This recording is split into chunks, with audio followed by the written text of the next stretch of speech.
They will use your own stolen information against you. They will attempt to change your behavior. The story of Watch Dogs 2 is about how DedSec is trying to allow people to regain control over who they are based on the information that's out there about them. That's him. Marcus Holloway. Who is he? That's the guy who could help us change the world.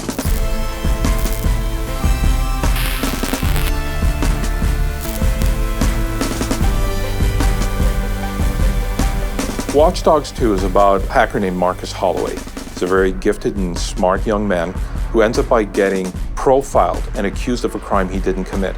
That opens his eyes as to all the inequalities that are out there and how the system is being used against people. He's fighting for injustice. This system that's in this game, CTOS, it puts labels on people and it doesn't really take in who they are as people or whether they're good. It just says they're high risk, you need to treat them this way.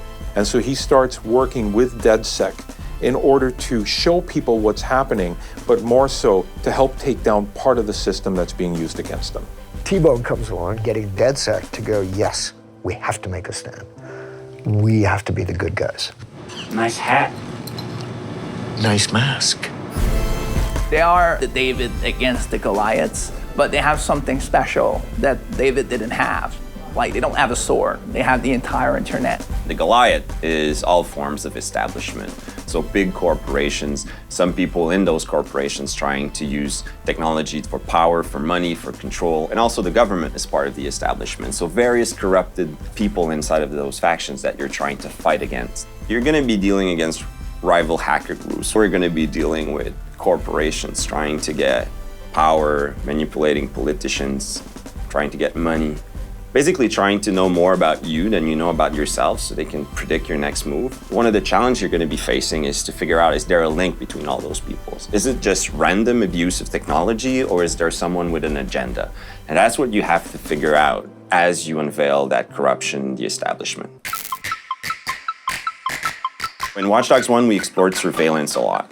You know, how technology could invade people's privacy. In Watch Dogs 2, we're interested in something called big data.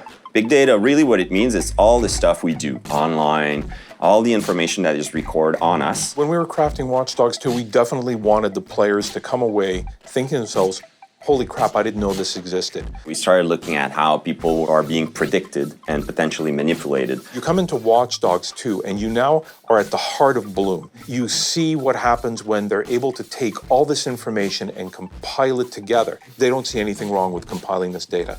But what happens when you've got somebody who acts as the middleman between Bloom and the data that they possess, and they start doing something, pushing their own agenda for it? That's where you have somebody like Deshan come in. He's the CEO of Bloom, which is a company that collects and distributes the data from all different kinds of other organizations. Think about like the amount of control one person can have if they literally own and manipulate all information, all data about every single person. That in itself is kind of like God.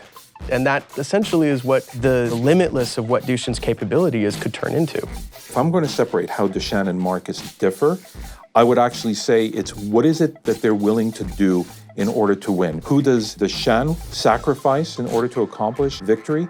And what is Marcus willing to give up, or what is he not willing to give up in order to do the same?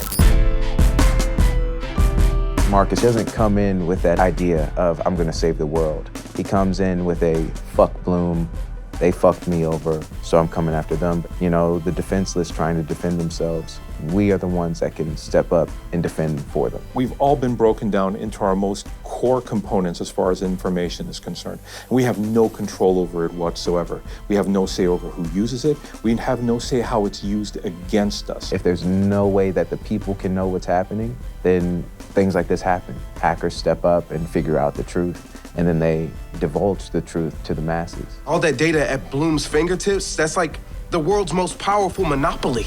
This is systemic injustice at its highest level. Let's show them what going to war with us really means. It's up to you to decide what side you're on or what's right and what's wrong. But at the end of the day, this story is exactly what is happening today. Namaste.